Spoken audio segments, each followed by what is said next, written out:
across municipalities in South Africa.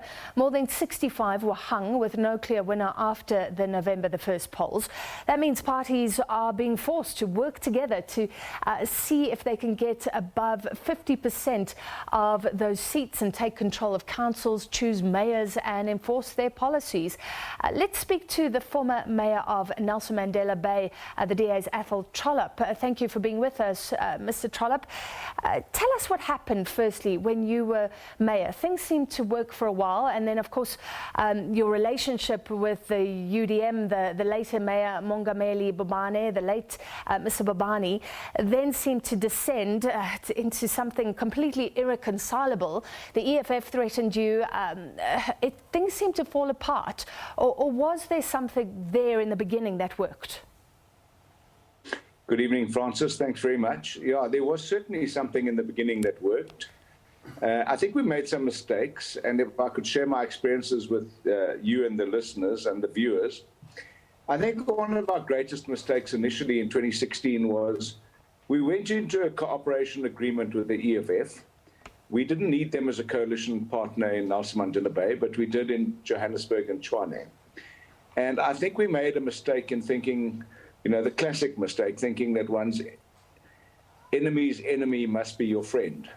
It was very clear right from the outset that Julius Malema did not regard the DA as a friend, and he said at the time that he regarded the DA as the better devil of the two.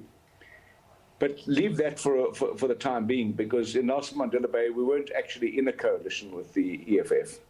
We were in a coalition with the UDM that had 2 seats, COPE and the ACDP that had a seat each. So that got us past 50% plus 1. And very early on, it became very clear that Councillor Mongameli Bobani from the UDM was much more interested in the position of deputy mayor and the power to have access to patronage. He was the only one in my mayoral committee that said he wanted the public works portfolio, public health portfolio. And it's a big service delivery portfolio, and he wanted that for obvious reasons. He wanted access to the awarding of tenders and contracts. And it wasn't even 2 months before we fell out when he wanted my city manager to make payments to some attorney that claimed a commission. And I said that payment wasn't going to be made because we weren't a real estate company, we were a municipality.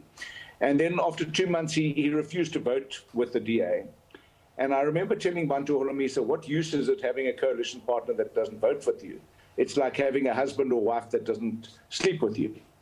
And it just got worse and worse, and I discovered that he was being involved in all sorts of corrupt activities in his department. And the biggest stumbling block in our coalition agreement was that it wasn't made public.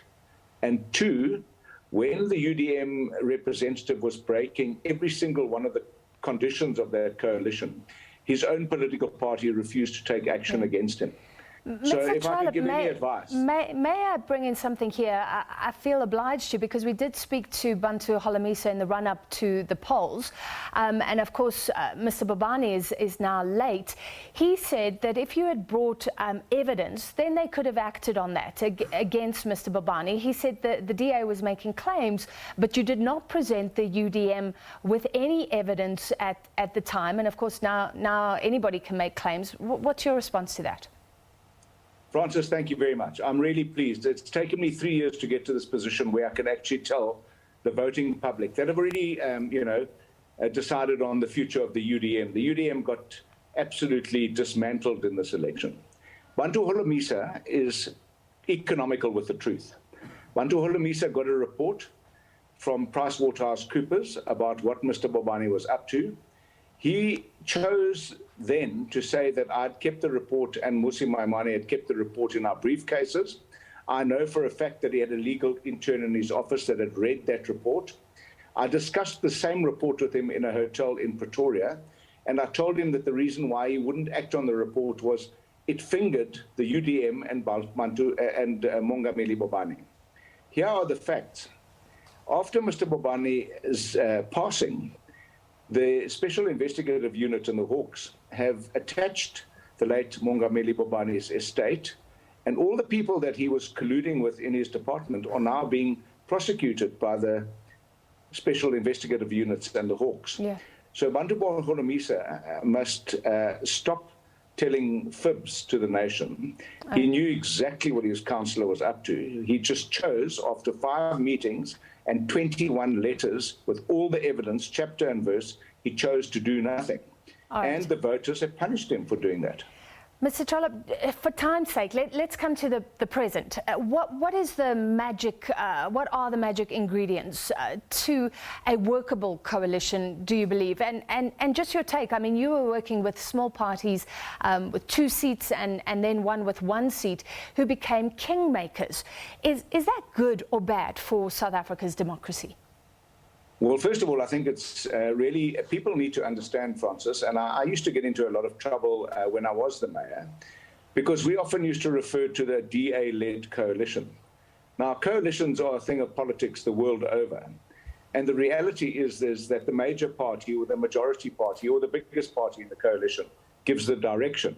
Small parties in South Africa don't want that. They believe that they have equal status or standing, which is actually fallacious. Because, you know, I've never ever seen anything that's been successful that's led by its tail as opposed to a head. And in legal firms, for example, you have partners. You have junior partners and senior partners.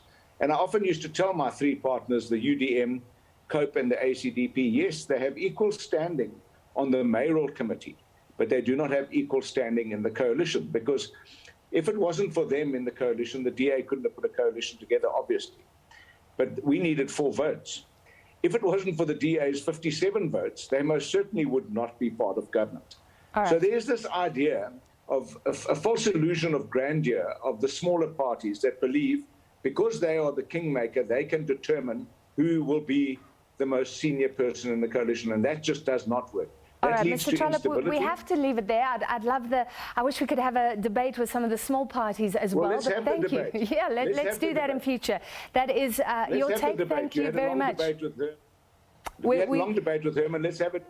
I will speak to the producers. Let's think about that. I think it would be great. What you're saying about small parties, that is his take, the former mayor of Nelson Mandela Bay.